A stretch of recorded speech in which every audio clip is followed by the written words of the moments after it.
என் அன்பு குழந்தையே, உன்னுடைய வேண்டுதல் எனக்கு கேட்காமல் இருக்குமா? என்னுடைய மனம் இளகாமல் இருக்குமா? உன் அருகிலேயே தான் நான் இருக்கின்றேன்.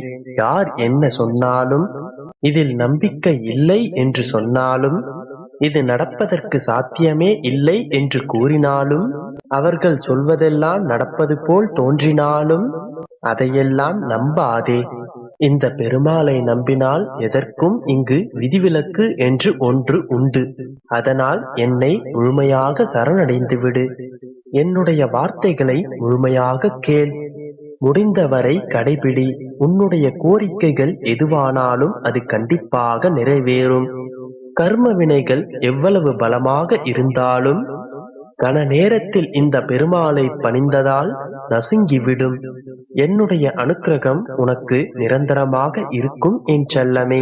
நான் உன் கைகளை இறுக்கமாக பிடித்துக் கொண்டிருக்கின்றேன். நீ அமைதியாக என் பின்னால் வந்தால் போதும். மீதமிருக்கும் காலத்தை நான் நிறைவாக கொண்டு செல்வேன். நான் உனக்கு துணை நிற்பேன். நீ எதற்காகவும் கலங்காதே. நீ என்னுடைய கைப்பிடியில் இருக்கின்றாய். உன்னை நான் தவற விடுவேனா என்ன? நிச்சயமாக நீ எப்பொழுதும் என்னால் காப்பாற்றப்படுவாய். நம்பிக்கையோடு இரு செல்லமே. உன்னுடைய எதிர்காலத்தை எப்படி தீர்மானிக்க வேண்டும் என்று எனக்கு தெரியும். தேவையற்ற பயத்தால் உன்னுடைய மனதையும் உடலையும் போட்டு வருத்திக் கொள்ளாதே. அலட்சியம் என்பது எவ்வளவு பெரிய தவறு என்பது ஒன்றை இழந்த பிறகுதான் நமக்கு தெரியும். உன் வாழ்வில் நீ எதை செய்தாலும் அதை திருப்தியுடன் செய். அதுவே உன்னுடைய வாழ்க்கையை அர்த்தமுள்ளதாக மாற்றும். சுற்றும் கடிகார முள்ளில் வாழ்க்கை என்பது இருக்கின்றது என்பதை உணர்பவன் வாழ்கின்றான். அது வெறும் முள் என்று நினைப்பவன் வீழ்கிறான். யாருடனும் உன்னை நீ ஒப்பிட்டு பார்க்காதே. சூரியனையும் சந்திரனையும் ஒப்பிட்டு பார்க்க இயலாது. அவரவருக்கான நேரம் வரும்போது அவர்கள் ஒளி தருவார்கள். நடப்பது எதுவாக இருந்தாலும் நீ உன்னுடைய கடமைகளை திறம்பட செய். மற்றதை நான் பார்த்துக் கொள்கின்றேன். வெற்றியோ தோல்வியோ அனைத்தையும் ஒரே கண்ணாக பார்.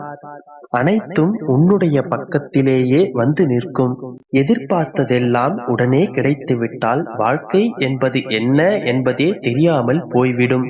உனக்கும் உன்னுடைய வாழ்க்கைக்கும் என்ன வேண்டுமோ அது நிச்சயம் உன்னை வந்து சேரும். உன்னுடைய வாழ்வில் நான் தீபத்தை ஏற்றிவிட்டேன். இதன் பிறகு உன்னுடைய வாழ்வு வெளிச்சமானதாக இருக்கும். சகல சௌபாக்கியங்களும் உனக்கு நிச்சயம் கிடைக்கும். நான் இருக்கும்போது நீ எதற்காகவும் கவலைப்படாதே. அனைத்தையும் நான் பார்த்துக் கொள்கின்றேன். உன்னை வாழ வைக்கவும் உன்னை வழிநடத்தவும் உன்னை வானோங்கி நிற்பதற்காகவும் தான் உன்னுடைய அப்பா நான் இருக்கின்றேன். எதை நினைத்தும் கவலைப்பட்டு கொண்டிருக்காமல் சந்தோஷமாக இரு. நம்பிக்கையோடு இரு. நல்லதே நடக்கும். என் அன்பு குழந்தையே, இப்பொழுது உன் வாழ்வில் உன்னை சுற்றி நடக்கும் விஷயங்கள் உனக்கே புரியாமல் மர்மமாக இருக்கின்றது. சில விஷயங்களுக்கு காரணங்கள் புரியாமல் புதிராக தோன்றுகின்றது. ஏன் என் வாழ்வில் இப்படியெல்லாம் நடக்க வேண்டும், இப்படியெல்லாம் நடக்கும் என்று நான் கனவில் கூட கண்டதில்லை என்றெல்லாம் திகைத்துக் கொண்டிருக்கின்றாய். அடுத்து என்ன செய்வது என்பதை உன்னை சுற்றியுள்ள உறவினர்கள், நண்பர்கள் என யாராகினும் அவர்களிடம் உன்னுடைய கருத்துக்களை கேட்டுக்கொண்டிருக்கின்றாய். பல வெவ்வேறான கருத்துக்களை நீ பெற்றுக்கொண்டிருக்கின்றாய். ஆனால் அதிலும் உனக்கு பெரும் குழப்பம். எது சரி, எது தவறு, யார் உனக்கு நலம் விரும்பி யார் உன்னை வஞ்சிக்கிறார்கள் என்று எதுவுமே புரியாமல் கலக்கத்துடன் இருக்கின்றாய். ஒரு கணம் இது நமக்கு சரியாக இருக்கும் என்று யோசித்தவுடன் அடுத்த நிமிடமே இது தவறாக இருக்குமோ என்று கலங்கிக் கொண்டிருக்கின்றாய். எதை நம்புவது, யாரை நம்புவது என்று குழம்பிக் கொண்டேதான் இருக்கின்றாய். ஆனால் உன்னுடைய சுயம் இதுவல்ல. நீ பொதுவாகவே தெளிவான என் பிள்ளை. தெளிவான முடிவுகளை எடுப்பாய்.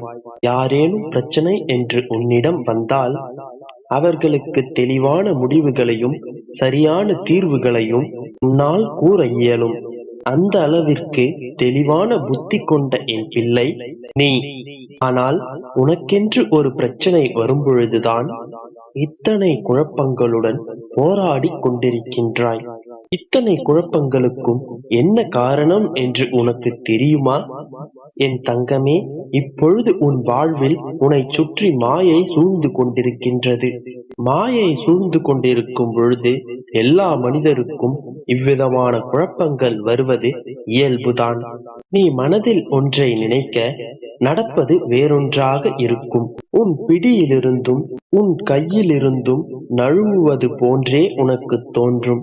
எல்லாம் உன்னிடமிருந்து பறிகொடுப்பது போன்ற எண்ணத்தை உன்னால் தடுக்கவே முடியாது. தண்ணீரில் அடித்து வரப்பட்ட மரக்கட்டை எப்படி நீரில் ததும்பிக் கொண்டிருக்குமோ, அதுபோல நீ மாயை என்கின்ற தண்ணீரில் ததும்பி கஷ்டப்பட்டு கொண்டிருக்கின்றாய். உன்னையும் மீறி உன் மீது மாயை என்கின்ற வலை சிக்கிச் சூழ்ந்துள்ளது. அதன் பிடியிலிருந்து மீள மோதிக்கொண்டிருக்கின்றாய். அதன் பொருட்டே உன்னுள் எழும் இந்த போராட்டங்கள். என் தங்கமே, இப்பொழுது இந்த சூழ்நிலையில் உன்னுடைய கோபத்தை சற்று குறைத்துக்கொள். நிதானத்தை வளர்த்துக்கொள். கோபம் நீ உனக்கே தரும் தண்டனை, உன் மனதிற்கு நீயே ஏற்படுத்தும் ஒரு வலி. எனவே கோபத்தை முழுவதுமாக குறைத்துக்கொள். கோபத்தால் உன் நிலையிலிருந்து நீ நிதானமின்றி தவித்தாலும் அதன் இரு நுனிகளையும் நான் என் கையில் பத்திரமாக பிடித்து வைத்துள்ளேன். இறுக பற்றி கொண்டுள்ளேன். மீண்டும் அதை உன்னிடமே மீட்டுத் தருவேன். உன் மனதில் உள்ள எல்லா விதமான எதிர்மறையான எண்ணங்களையும் அழித்து உன்னை பக்குவப்படுத்துவேன். என் அன்பு குழந்தையே, நான் உன்னோடு இருக்கும்போது ஏன் அப்படி நடந்து விடுமோ, இப்படி நடந்து விடுமோ என்று எந்நேரமும் கவலைப்பட்டு கொண்டிருக்கின்றாய்? வருவது வரட்டும் என்று உறுதியாக, எப்பொழுதும் நிதானத்துடன், நம்பிக்கையுடன் செயல்பட்டு பார். அப்பொழுது நீ மிகுந்த பலனை அடைவாய். ஒரு காரியத்தில் ஏமாற்றமோ தோல்வியோ அடைந்தால் அதிலிருந்து நீ பெற்ற அனுபவத்தை வைத்து அடுத்த முயற்சியில் திறம்பட செயல்படு. மீண்டும் மீண்டும் தோல்வியடைந்தால் ஏன், எங்கு தவறு செய்கின்றோம் என்று ஆராய்ந்து பார். தோல்வியடைந்து விட்டால் வாழ்க்கை முடிந்தது என்று எந்த அர்த்தமும் இல்லை. எனவே எதற்காகவும் அஞ்சாதே. இந்த நிலை மாறி நீ விரும்பும் அனைத்தும் உனக்கு கிடைக்கும். நீ இப்பொழுதெல்லாம் எனக்காக விளக்கேற்றிக் கொண்டிருக்கிறாய் அல்லவா? அந்த தீப ஒளியில் என் மனம் குளிர்ந்தது. அந்த ஜோதியில் உன்னுடைய கர்ம வினைகளை நான் எரித்துக் கொண்டிருக்கின்றேன். நீ எனக்காக ஏற்றிய தீபங்கள் வீண் போகவில்லை.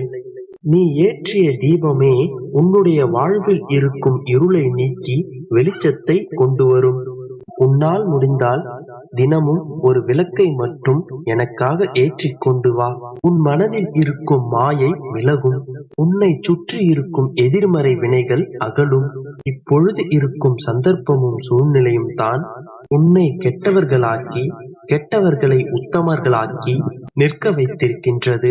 ஆனால் உண்மை ஒரு நாள் உலகறிய வெளிவந்தே தீரும். அப்பொழுது யார் யார் எப்படி என்ற மாயை விளங்கும். மனம் எல்லோருக்கும் புரியும். வெறுத்தவர்களும் புறக்கணித்தவர்களும் தவறாக சித்தரித்தவர்களும் உன்னிடம் வந்து மன்னிப்பு கோருவர். உன்னிடமிருந்து விலகியவர்கள் கூட உன்னுடைய தகுதியை உணர்ந்து உன்னை தேடி வருவார்கள். ஒன்றை மட்டும் உன் வாழ்வில் மறக்காதே. உன் வாழ்வில் நடப்பது அனைத்தும் நீயாக விரும்பியது அல்ல. எல்லாம் இறைவனின் விருப்பம்தான். உன் வாழ்வில் ஒருவர் வருவதும் போவதும் முற்றிலும் இறைவனின் செயல். அவர்கள் வருவதை நினைத்து மகிழாதே. போவதை நினைத்து வருந்தாதே. அமைதியாக எல்லாவற்றையும் கடந்து செல்.